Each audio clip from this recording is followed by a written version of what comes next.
Mayonnaise আর ডিমের কুসুম দিয়ে বুলদা কার্বনের নুডলস খেতে নাকি অনেক বেশি মজা, তাই আজকে আমিও ট্রাই করে ফেললাম এই রেসিপিটা। আমি এখানে পানি গরম করতে দিয়ে দিয়েছি। পানিটা অবশ্যই একটু বেশি করে দিতে হবে, কারণ এই পানিটাই পরে আমাদের কাজে লাগবে। এখন আমি এগুলোর মশলাগুলো বের করে নিয়েছি, আর পানিটা গরম হয়ে যাওয়ার পরে আমি নুডলসটা দিয়ে দিব। নুডলসটা সিদ্ধ হতে হতে আমরা এখন এটার মেন কাজে চলে আসলাম।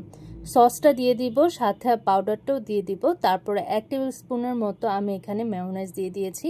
তারপরে একটা ডিমের কাঁচা কুসুম নিয়ে নিব। এখন নুডলসের পানি থেকে একদম ফুটন্ত গরম পানি নিয়ে নিব। ফুটন্ত গরম পানি অবশ্যই নিতে হবে, কারণ এই ডিমের কুসুমটা এই পানি দিয়েই কুকড হবে। পানি ঢালার সাথে সাথে অবশ্যই এটা অনবরত নাড়াচাড়া করতে হবে।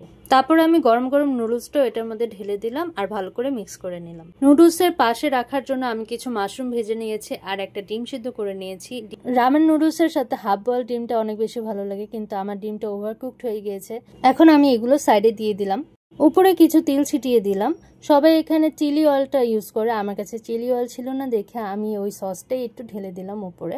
বাস হয়ে গেল আমার কার্বোনারা রামেন। এটা অনেক ভাইরাল, তাই আজকে আমিও ট্রাই করে ফেলেছি।